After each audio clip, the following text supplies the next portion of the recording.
Thank you so much, Dr. Caldebatta, for joining us today. Although PHA works on systems change, it's like a thing we do. During the pandemic, PHA really stepped up to accelerate systems change in the area of fresh food access.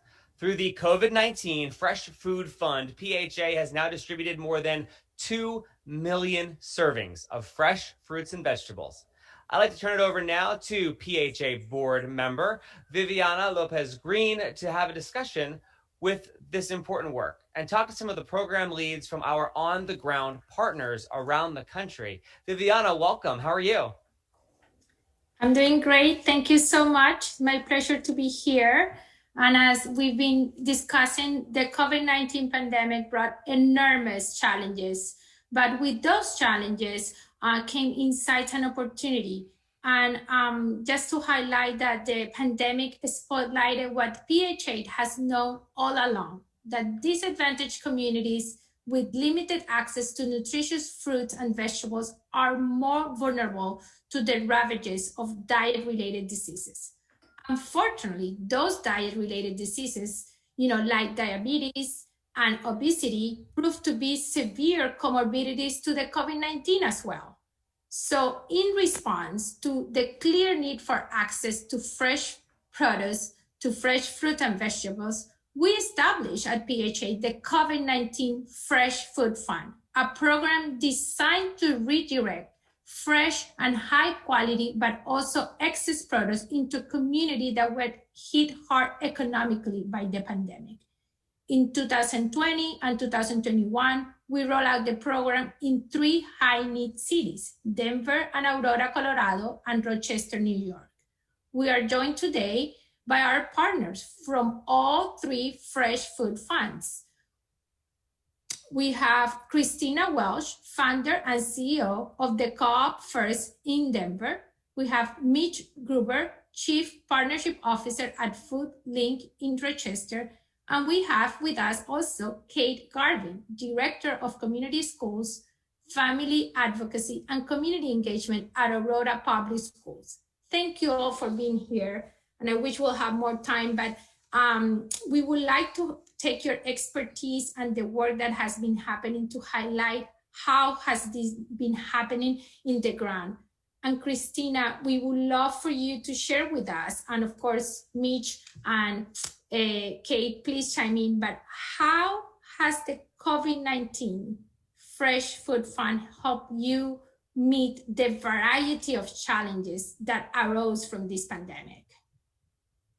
Absolutely, Vivian. Thank you so much. Back in March of 2020, nobody knew what was going to happen. We knew things were shutting down. And as a nonprofit that traditionally turns lawns into gardens, fresh food access and education around fruits and vegetables have always been very important to us.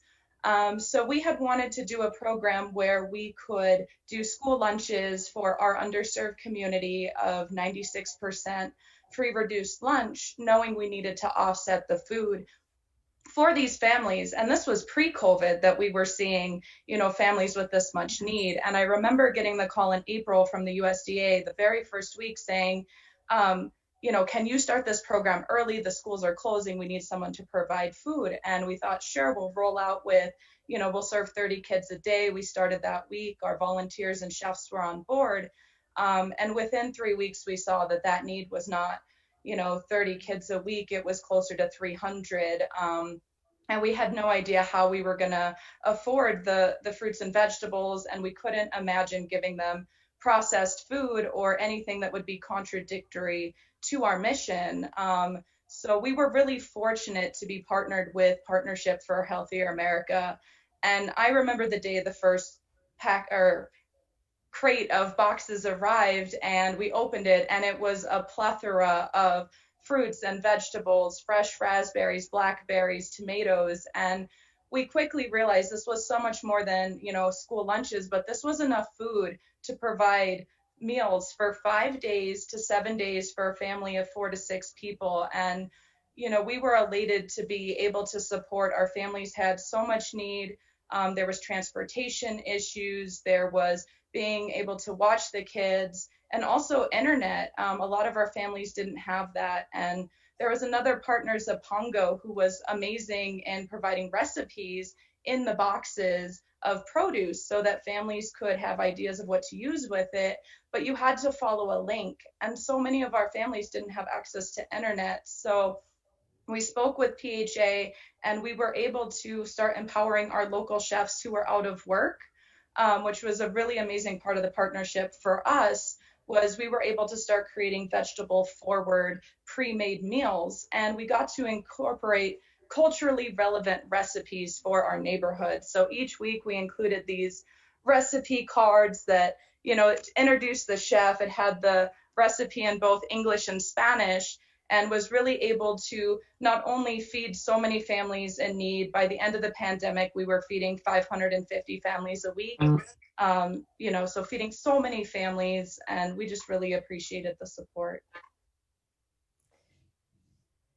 Wonderful. And Kate, would you like to share some of your highlights on how have you been meeting the needs of the community?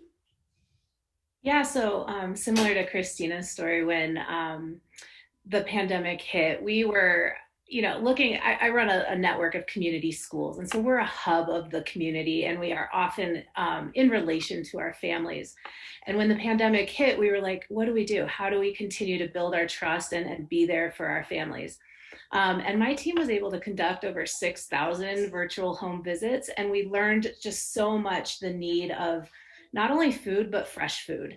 Our families were accessing different resources, but we were really struggling to find those fruits and vegetables. And so that's really where PHA came in for us and the Fresh Food Fund to really start to think about how we as schools can be part of the solutions as well. And so we were equally as excited to open up those boxes and to be able to provide over 1,100 boxes for the last 17 weeks within Aurora. So it's been quite a pleasure to be a part of the work.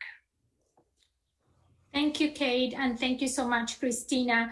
One of the goals of the Fresh Food Fund is to build long-term access to fresh fruit and vegetables in disadvantaged communities. And Mitch, could you share with us what opportunities do you see for food retailers to bring greater quantities of fresh produce into these communities?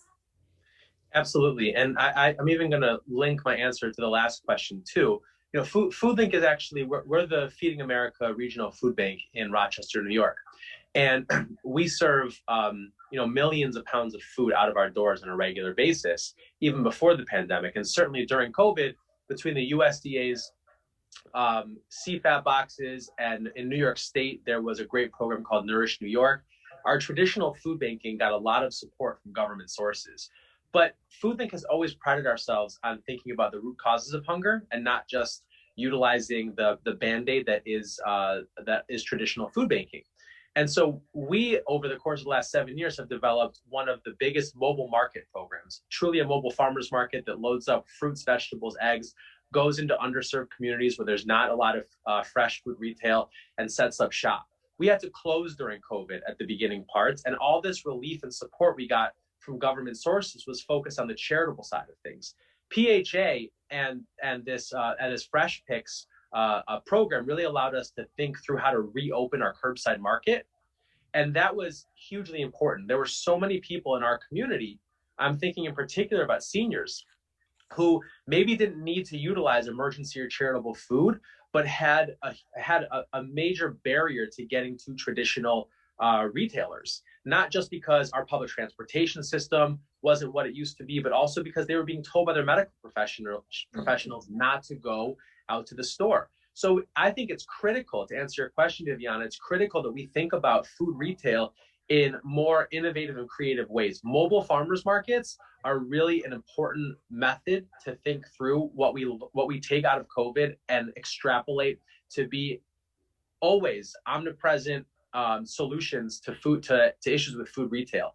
And working with PHA, utilizing Fresh Picks and pre-packed boxes to be able to re-energize our curbside market in a safe way was hugely important. And our curbside market is now back to almost full strength, and the community is really happy with it. Thank you, Mitch. And Kate, could you share a little bit about how did you get the word out? You started your the answer about your program, like being a trusted partner of the community.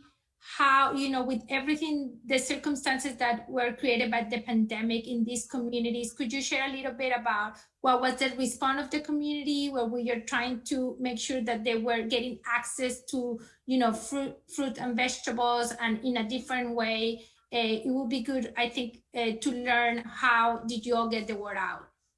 Yeah, sure. You know, I'd almost flip your question on the head and say the community brought it to us. And really, we've been able to develop those systems for the community to really communicate out their needs. We in our schools believe that our children have to be healthy for them to be able to learn. And so we were well positioned pretty pre-pandemic with Children's Hospital and different nonprofits in the community, that we were able to take this data that 80% of our families were expressing this need and work alongside other partners and think differently about how we could really come together and bring fresh fruits and vegetables to the community. And so when we partnered in with PHA, it wasn't necessarily us doing outreach to the community, it was informing that we were responding to the needs of the community.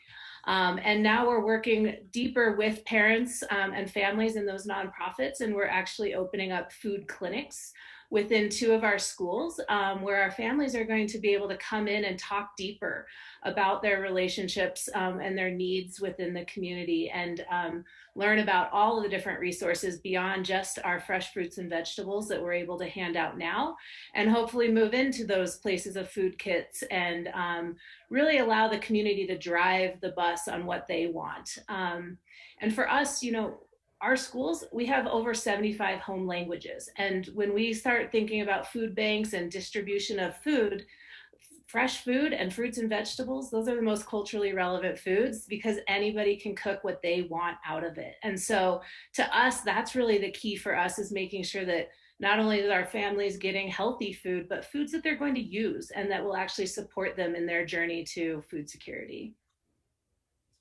Kristina, Mitch, any highlights? Yeah, I'd be happy to chime in on that quickly. So I talked about how our program was focused on our mobile farmers market. Right. Most of our sites that we served through the partnership with PHA was large affordable housing communities and complexes. And the way that we really spread the word is something that we do throughout the year with our curbside market. We develop, well, we have curbside market ambassadors. There's a few people in every building who are just so thrilled to have the opportunity to be able to shop. Our curbside market is also one of the only places in Rochester where people can actually use double up food bucks. So SNAP benefits get 100% of an incentive. And so we find individuals, members of the community, to really champion our work, get their neighbors out there, encourage people to shop, encourage people to use the recipe cards. And that is true of everything that we do. We are only as strong as our biggest ambassadors and champions in the community. We had some incredible ones for this program. That's wonderful. Kristina?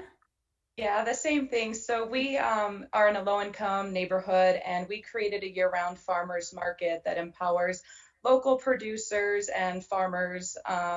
And so we've been able to shift the PHA boxes to now be more like a community-supported agriculture, where families can use SNAP and double up bucks to purchase the same foods year-round that they were receiving for free at the height of the pandemic. So it's been a really wonderful program and really increased our SNAP enrollment in a state that's 48.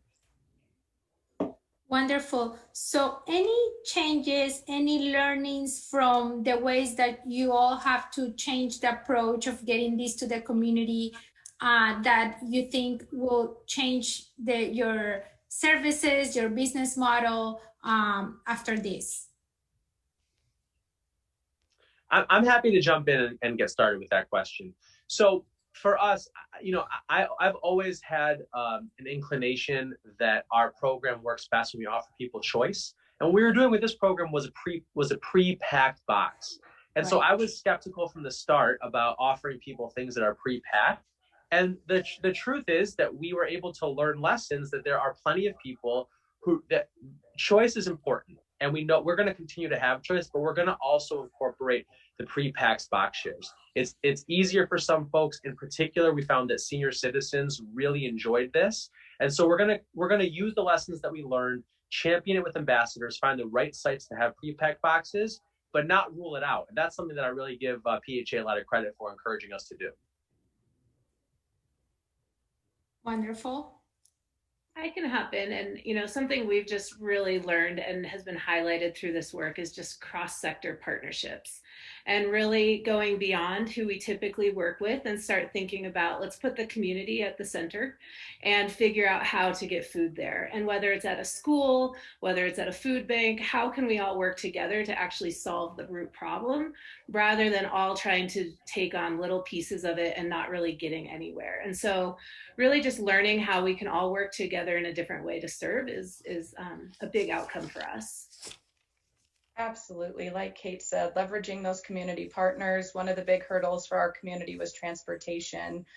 We were donated an electric bicycle, so it's been really fantastic to have multiple options to get these food to families. And it's just all about listening to the community and really understanding what the need is and the best way to support. Well, thank you so much, Kate and Kristina and Mitch, for everything that you do to bring food equity to your communities. As Tommy shared before, this last February, I think we surpassed the incredible milestone of 2 million servings of fresh food and vegetables through this COVID-19 Fresh Food Fund. So kudos to that. And then we know that the need is great. We know that the work needs to continue at PHA. We are looking forward to continue our partnerships. Thank you so much. Thank you. Thank you.